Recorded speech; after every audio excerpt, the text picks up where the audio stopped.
La palabra que nos da el Señor esta noche está sacada del libro de Génesis, capítulo 32, y dice: entonces Jacob se quedó solo en el campamento y llegó un hombre y luchó con él hasta el amanecer. Cuando el hombre vio que no ganaría el combate, tocó la cadera de Jacob y lo dislocó. Luego el hombre le dijo: déjame ir, pues ya amanece. No te dejaré ir a menos que me bendigas, le dijo Jacob. ¿Cómo te llamas?, preguntó el hombre. Jacob, contestó él. Tu nombre ya no será más Jacob, le dijo el hombre. De ahora en adelante serás llamado Israel, porque has luchado con Dios y con los hombres y has vencido. ¿Pueden tomar asiento, mis hermanos? Durante estos días, el Señor me ha estado moviendo detrás de un mensaje y que tiene mucho que ver con Jacob. Vamos a bajarle un poquito la música. Tiene mucho que ver con Jacob. Y yo les quiero contar así rapidito un poco de Jacob, por si de repente no se acuerdan. Y Jacob tenía un mellizo. Jacob era hermano mellizo. Era Jacob, ¿y quién era su mellizo? Esaú. Jacob era el hermano menor. Era menor que Esaú por 2 o 3 minutos, pero era el menor. Y Jacob, siendo el menor, tenía una ambición. Tenía una ambición, y era poder conseguir la primogenitura. La primogenitura. Y estos mellizos, ya cuando el papá, que el papá era Isaac, gran patriarca de Dios, cuando llega a su ancianidad, ya llega el punto en que va a bendecir a su hijo primogénito, va a bendecir a Esaú, le va a entregar oficialmente que pueda seguir adelante con la casa. Pero recordemos que Jacob era muy astuto y ya antes de ese punto había hecho algunas cosas. Jacob había engañado a su hermano Esaú para que por un plato de comida, por un plato de guisado de lenteja, le pueda entregar la primogenitura. Y Esaú cayó en esa trampa y le entregó la primogenitura. Pero todo se iba a definir, aunque lo haya engañado, todo se iba a definir el día en el que el papá Isaac bendiga a su hijo mayor. Pero cuando llegó este día, nuevamente Jacob vuelve a engañar. Y lo engaña a su padre. Se pone unos cueros de animales porque Esaú era velludo, peludo por todas partes, y Jacob no tenía nada de pelo, era cero, como pecho de víbora, dicen.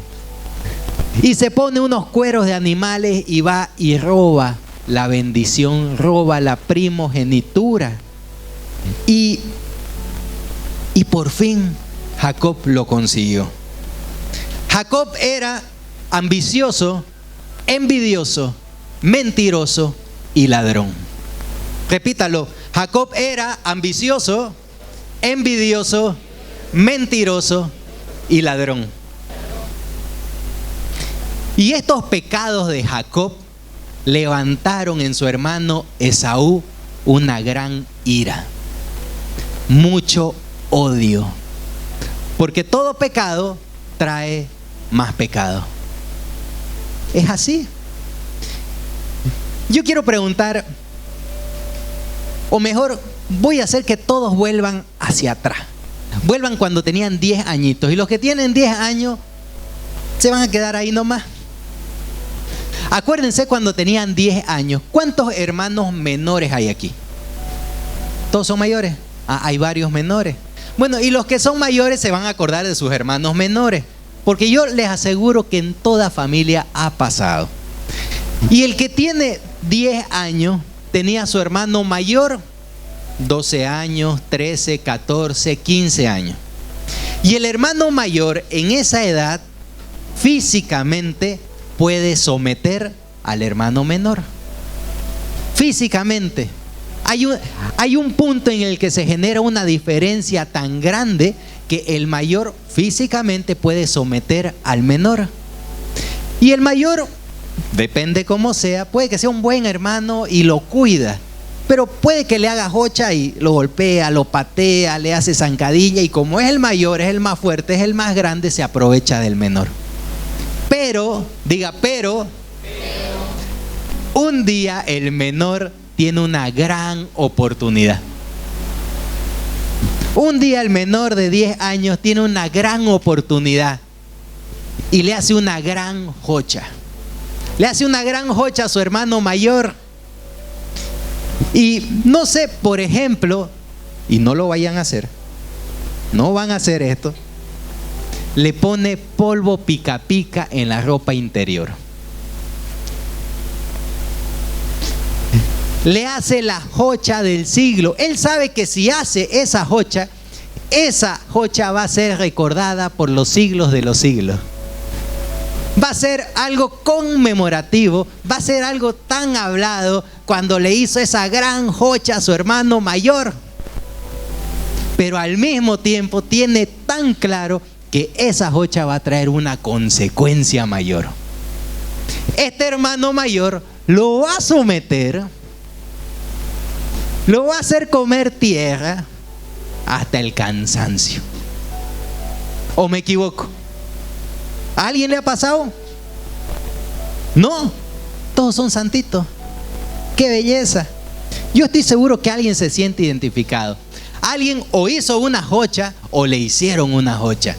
Tan que se van a acordar. Y saben que por esa situación, ay, ese hermanito llevó, o usted fue el que le dio. Y no está bien. Niños, no está bien, no lo hagan. Pero eso fue lo que hizo Jacob. Jacob sabía muy bien la consecuencia que iba a tener su acto. Porque Esaú era un hombre fuerte, de campo. Él iba a cazar y Jacob era más menudito, era de casa, le gustaba cocinar, le gustaban hacer cosas en la casa, no tenía fuerza física. Pero Jacob le hizo la jocha del siglo. Le robó la primogenitura. Se la robó. Y claro, Esaú no se iba a quedar así. Lo persiguió y literalmente quería matarlo. No quería solamente darle golpes, quería matarlo. Y Esaú persigue a Jacob. Y Jacob tiene que huir. Y empieza a huir. Y de ahí en adelante, Jacob tiene una vida de persecución. Y Jacob huye. Se va donde su tío Labán. Y donde su tío va, su tío lo toma, lo pone a trabajar, le paga poco. A Jacob se interesó por la hija, la más bonita, Raquel, la más hermosa.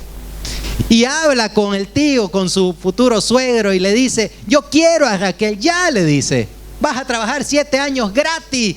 Ya, le dice. Y trabaja. 7 años, se cumple el plazo, llega el matrimonio, la noche de boda, ya se casaron. Antes no veían a la novia. O sea, uno se casaba con la novia confiando que la novia era la novia. Y llegabas a la noche, y recién sacabas el velo. Y cuando levanta el velo no era Raquel, era Lea, la más fea. Lo dice en la palabra, yo no me estoy inventando, dice Lea, la más fea. Jacob, primero que le pagan poco, segundo lo engañan, su suegro lo estafa. Y Jacob dice: pero yo quería a Raquel, trabajar 7 años más y ya, dice. Y trabaja 7 años más gratis. Hasta que consigue a Raquel. Se casó con ella. Y sigue trabajando para su suegro le paga poco, es injusto, le hace una jocha con las vacas, con los chivos, le paga lo que quiere y los trata mal. Labán ya no trata como familia a Jacob ni a sus hijas, los trata como a unos extranjeros, los trata mal.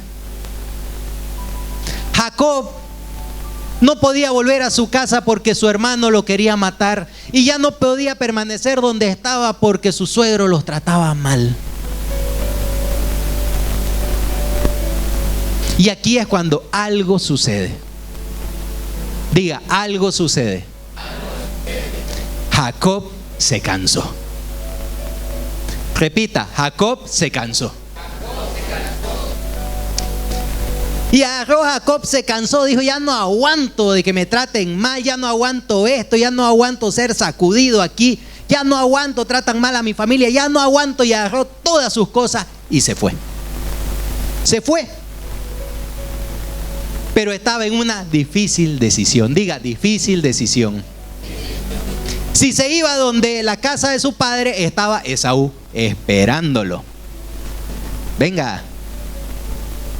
Y si se quedaba ahí, iba a seguir en el mismo infierno. Pero Jacob tuvo un sueño. Tuvo un sueño porque él en todo este tiempo, Dios estaba con él. Dios le había hecho una promesa a él siendo joven y le dijo que lo acompañaría en todo momento. Tal vez Jacob no sentía la presencia de Dios en todo tiempo, pero sabía que estaba con él. Y tuvo un sueño y le dijo, Jacob, he visto cómo Labán trata a tu familia, cómo te trata a ti y cómo es injusto contigo. Ve a la casa de tu padre, ve a tus orígenes, vuelve allá. Vuelve a la casa de tu padre. Pero aún así, qué difícil decisión. Qué difícil decisión. Si me quedo con Labán, me van a maltratar. Si me voy a la casa de mi padre ya no está, pero está mi hermano que me quiere matar. Yo digo, ¿será que hay muchos Jacob en este momento? Que están en una encrucijada, en la encrucijada de su vida. Tienen la opción de quedarse donde están o tienen una segunda opción que les da el Padre. ¿En qué encrucijada está? Quedarte con ese trabajo que si bien te da plata, pero es un infierno. Hay coimas por acá, hablan malas palabras. Es un negocio del diablo. O puedes salir de ahí. ¿Qué hacemos? Difícil decisión. Hay algunos que no saben si aferrarse a un título religioso, porque ahí están cómodos, nadie los apunta, nadie les dice nada y son respetados por la sociedad. Pero sin embargo han reconocido la palabra de Dios y no saben qué hacer porque saben que si dan un paso al costado de ese lugar van a empezar a ser apuntados, juzgados y maltratados. Hay muchos que no saben qué hacer, si quedarse ahí callados en una familia impía, donde seguramente se van a perder, o empezar a pronunciar el nombre de Jesús. Pero te van a apuntar, te van a maldecir y seguramente habrá división. Muchos prefieren una familia unida, lejos de Dios, que permitirle a Dios que entre y haga y deshaga y vuelva a ser en tu familia. Quiero mi familia unida, aunque esté lejos de Dios. Pero no permitís que tu familia, que Dios entre en tu familia y que Él se encargue. Y si tiene que deshacer, que la deshaga. Y en algún momento la volverá a hacer. Pero Jacob se cansó. Diga, ya me cansé. Ya me cansé. Jacob se cansó de huir.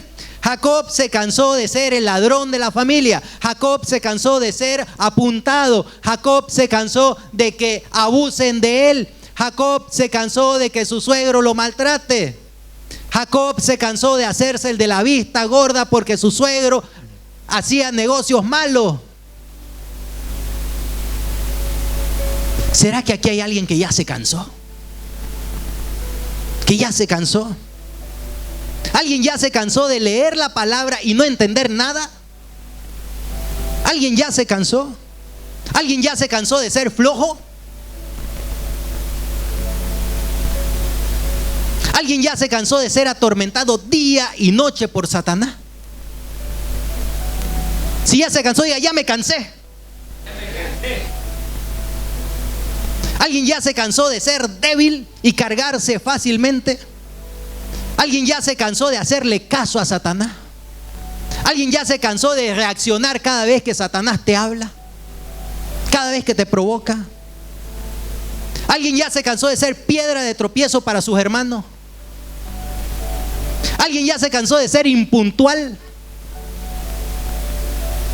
¿O seguimos nomás hora boliviana? ¿Alguien ya se cansó de entregarle poco al Señor? ¿Alguien ya se cansó de ser un hombre natural, pudiendo ser espiritual? ¿Alguien ya se cansó de orar? ¿De no saber cómo orar? ¿Alguien ya se cansó? ¿Alguien ya se cansó de estar con esa ansiedad y esa depresión? ¿Alguien ya se cansó? Si es su caso, diga, ya me cansé. Ya me cansé.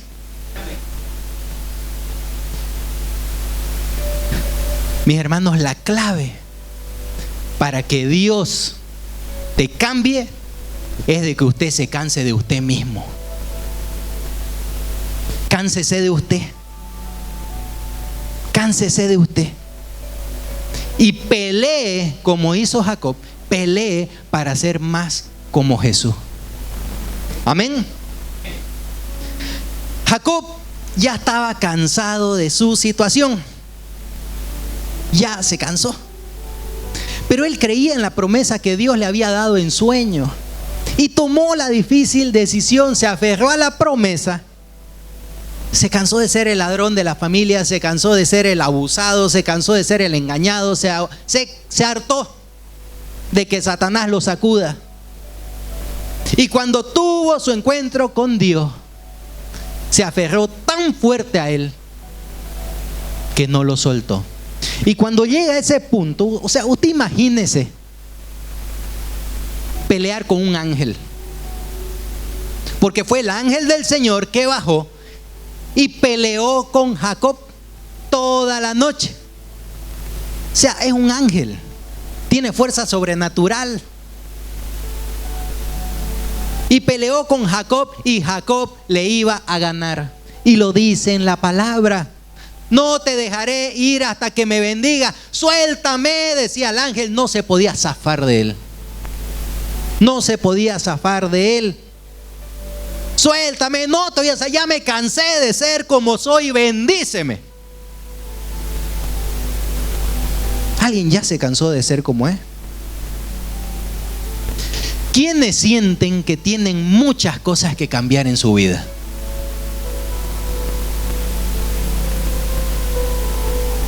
El problema no es que hayan muchas cosas que cambiar en nuestra vida. Es que realmente nos hartemos y nos cansemos de esas cosas.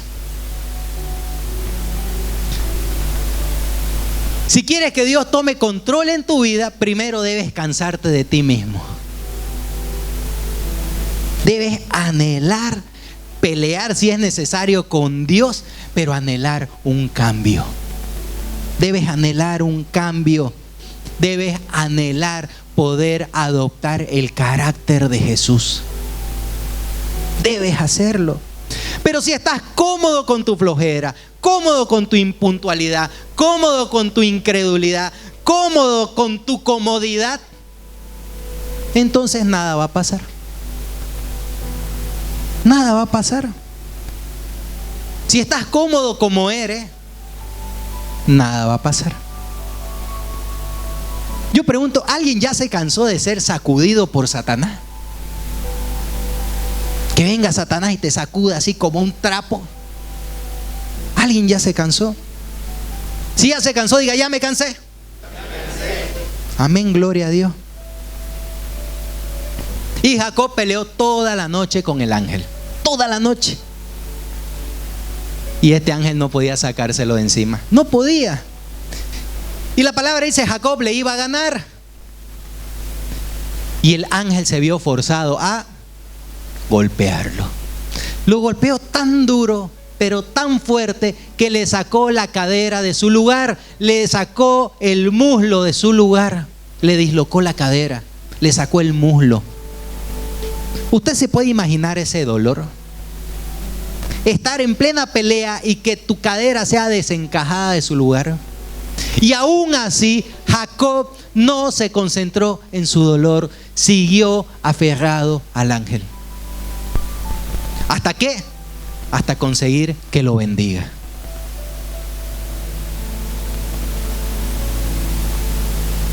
Es ahí cuando Dios se da cuenta de que este varón anhelaba con todo su corazón, porque apartó el dolor, lo apartó y siguió enfocado. Siguió enfocado. Ya no te llamarás más Jacob. A partir de ahora te llamarás Israel. ¿Y sabe qué significa Israel? El que pelea junto a Dios. El que pelea junto a Dios. Yo pregunto, ¿quién quiere que su condición sea transformada esta noche? Amén. Gloria a Dios. Usted se tiene que ir con un mensaje bien claro, que usted ya no va a ser víctima del diablo. Usted ya no va a ser víctima de Satanás. Usted a partir de ahora, y escúchelo bien, usted va a ser un arma de destrucción masiva para las huestes de maldad. ¿Alguien lo cree?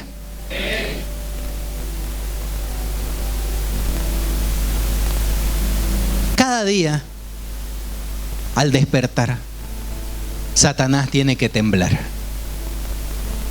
Satanás tiene que temblar. Tiene que temblar y decir, se acaba de levantar un hijo de Dios. Y ese diablo tiene que huir. Tiene que huir. Amén. ¿Saben qué cosa es triste? ¿Quieren saber qué cosa es triste? Ser víctima de un Satanás vencido. Ser víctima de un Satanás derrotado. Porque Satanás está derrotado. Jesús lo venció en ese madero. En ese madero lo exhibió. Y su victoria, la victoria de Jesús, es de ahí y para siempre herencia nuestra. Pero sin embargo, permitimos que Satanás venga y nos sacuda. Y Satanás ya está vencido. Qué triste ser vencido, ser sacudido por un Satanás derrotado.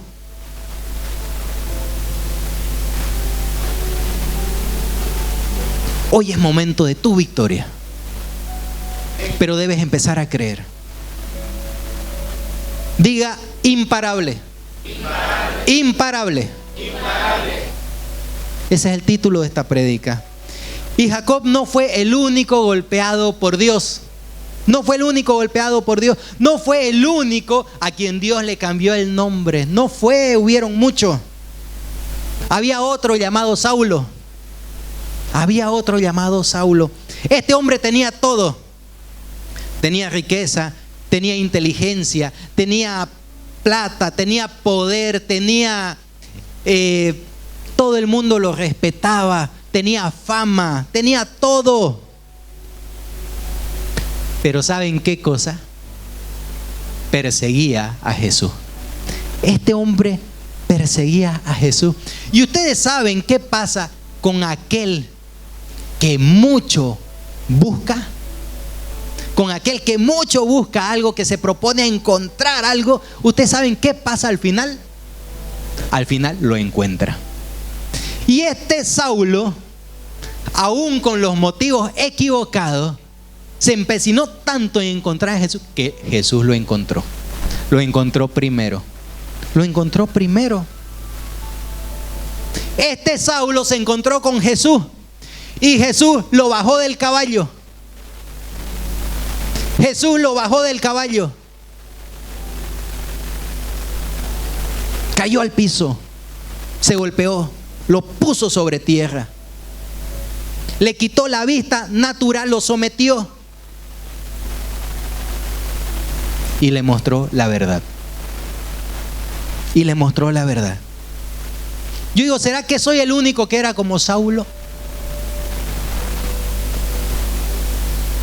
Pero un día me encontré con Jesús y Él me bajó de mi caballo, me bajó de las nubes, me bajó de ese lugar donde yo iba a toda velocidad.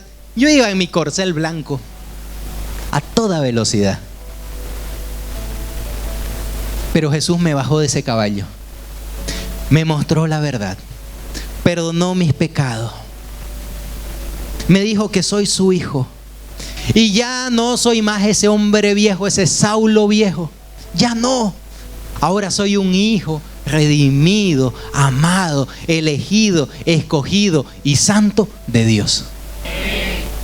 Pero ¿será que soy el único? ¿O aquí hay muchos ex Saulo? Claro que sí. Claro que sí. Saulo significa pedido por Dios. Y Pablo significa pequeño o humilde. Y es que Saulo ya lo tenía predestinado desde antes que naciera. Desde el vientre de su madre, Dios lo había pedido. Era un pedido por Dios. ¿Para qué? Para que cuando crezca, Dios lo haga pequeño y humilde. ¿Se dan cuenta? Que Dios ya tenía un propósito con Pablo desde el vientre de su madre. Pero no todos quieren ser humildes, no todos quieren ser Pablo, porque requiere mucho sacrificio, mucho. Si no, preguntémosle a Pablo. En 2 Corintios 11 dice: he trabajado más arduamente, he sido encarcelado más veces, he recibido los azotes más severos, he estado en peligro de muerte repetidas veces. 5 veces recibí de los judíos los 39 azotes. 3 veces me golpearon con vara. 1 vez me apedrearon. 3 veces naufragué. Y pasé un día y una noche como náufrago en alta mar. Mi vida ha sido un continuo ir y venir de un sitio a otro, en peligros de ríos, peligros de bandidos, peligros de parte de mis compatriotas, peligros a manos de los gentiles, peligros en la ciudad, peligros en el campo, peligros en el mar, peligros de parte de falsos hermanos. He pasado muchos trabajos y fatigas y muchas veces me he quedado sin dormir. He sufrido hambre y sed. Y muchas veces me he quedado en ayunas. He sufrido frío y desnudez. Y como si fuera poco, cada día pesa sobre mí la preocupación por todas las iglesias. Pablo sufrió de todo. ¿Y usted cree que su problema es grave? Pablo sufrió de todo. Ese sí que la pasó grave. Pero en todo momento él hacía la voluntad de Dios. Le dieron 39 azotes 5 veces. 5 veces. O sea, lo atrapaban, le daban sus azotes y le decían: cállate, ya no vas a predicar más en el nombre de Jesús. Te ordenamos que te calles. Y le daban 39 azotes. Y de ahí lo soltaban y Pablo salía y se paraba en la esquina y decía: Jesús vive. Jesús es el Señor. Y lo volvían a atrapar y le tiraban otros 39 azotes.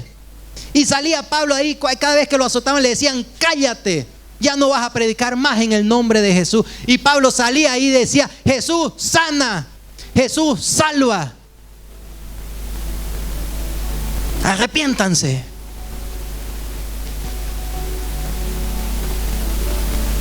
Y azote tras azote. Luego 3 veces con vara. O sea, más duro que el azote. Imagínense, esa espalda ensangrentada parecía un garabato, llena de sangre y marcas de latigazo. Y él así decía: Jesús vive. Jesús es el Señor. Jesús perdona tus pecados. Y un día Pablo llega a Listra. Listra era un pueblo. En ese pueblo llegó con Bernabé, hicieron muchos milagros. Levantaron a un paralítico que iba 40 años paralítico. Y lo levantaron y la gente quedó maravillada. Pero ¿saben qué pasó? ¿Quieren que les diga qué pasó? En Hechos 14 dice: en eso llegaron de Antioquía y de Iconio unos judíos quisieron cambiar de parecer a la multitud. Apedrearon a Pablo y lo arrastraron fuera de la ciudad creyendo que estaba muerto. Pero cuando lo rodearon los discípulos, él se levantó y volvió a entrar en la ciudad. Al día siguiente partió para Derbe en compañía de Bernabé. A ver, apedrearon a Pablo hasta casi matarlo. Imagínense un pueblo entero apedreando a Pablo. Y lo dejaron moribundo afuera de la ciudad. Moribundo, ya estaba casi muerto, lo arrastraron encima de apedreado, arrastrado. Lo dejaron ahí, que se muera. Ya está muerto. ¿Y qué hicieron los discípulos? Dice, los rodearon. ¿Y por qué los rodearon? ¿Para cantar arroz con leche me quiero casar? ¿Para jugar al gato y al ratón? Ellos oraron, pues. No se van a quedar ahí mirándolo. Lo rodearon. Y enseguida Pablo se levantó, se sacudió el polvo y dijo: mañana a las 6 de la mañana nos vamos a otro pueblo a predicar. Amén.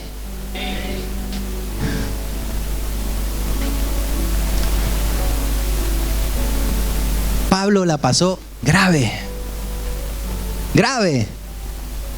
Pero ¿saben qué? Era imparable. Diga de nuevo, imparable. David, en su peor momento, en uno de sus peores momentos, perdió todo. El rey Saúl lo quería matar. Los otros pueblos enemigos peleaban contra él. Él iba a una expedición y a otra expedición. Deja solo el campamento donde estaban sus mujeres, su ganado, todo lo que tenían. Salen y cuando vuelven todo había sido robado. Vinieron los filisteos y se llevaron todo. Todo. Vinieron y se llevaron todo. Y dice la palabra que David, este hombre, este varón, cayó en llanto. Un llanto tan fuerte y tan profundo que le faltó el aliento. Y David lloró y lloró y lloró delante de sus 600 soldados.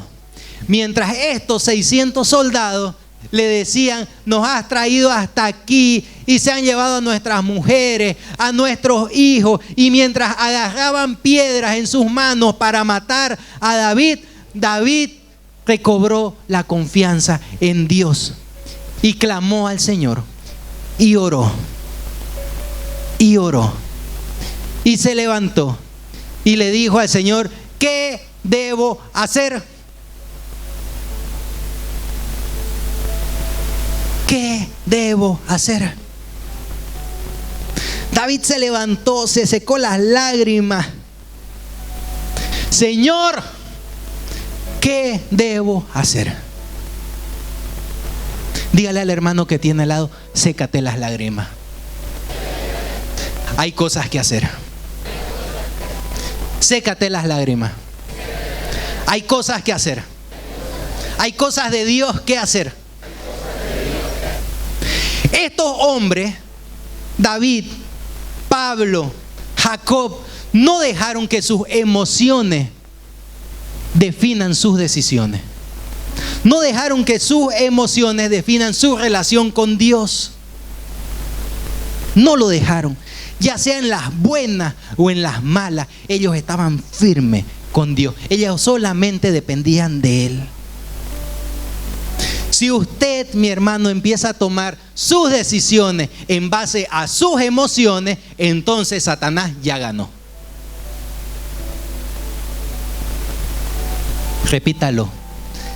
Si Si empiezo a tomar mis decisiones en base a mis emociones, entonces Satanás ya ganó. Que el hermanito nunca me saluda, no me quiere, me voy de la comunidad. La hermanita me miró feo, me salgo de la comunidad. Ya no quiero servir, me voy. Me quiero ir a mi casa. Desde que sigo a Cristo, toda mi familia me odia. Mejor voy a hacer un equilibrio. Perdí a todos mis amigos porque dicen que soy fanático. Entonces, para no caer tan fanático, voy a ir los martes de Frater. Quedé sin trabajo. Y le echo la culpa a la comunidad, que mucho me hacen servir. Pues nada más voy a servir menos. Siga tomando sus decisiones en base a sus emociones y grave va a ser. Satanás lo va a sacudir. Pero si usted toma sus decisiones en base a la palabra de Dios, entonces va a caminar sobre terreno firme. Amén. Y usted se va a volver peligroso para Satanás y agradable para Dios. Amén. Pablo decía: pero tenemos este tesoro en vasijas de barro para que se vea qué tan sublime poder viene de Dios y no de nosotros. Nos vemos atribulados en todo, pero no abatidos. Perplejos, pero no desesperados. Perseguidos, pero no abandonados. Derribados, pero no destruidos. Donde quiera que vamos, siempre llevamos en nuestro cuerpo la muerte de Jesús, para que también su vida se manifieste en nuestro cuerpo. Mi hermano, va a llegar un momento en su vida en que usted rotundamente va a tener que ponerse de parte de Dios. Va a tener que hacerlo. Y va a tener que decirle a toda autoridad, si esa autoridad es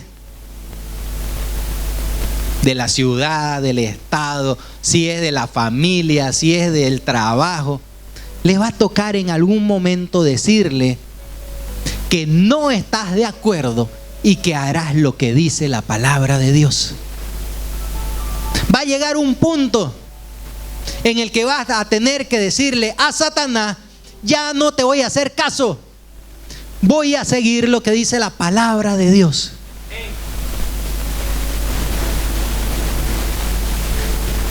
En algún momento vas a tenerle que ponerle el freno a Satanás y decirle: ya estuvo bueno, ya estuvo bueno.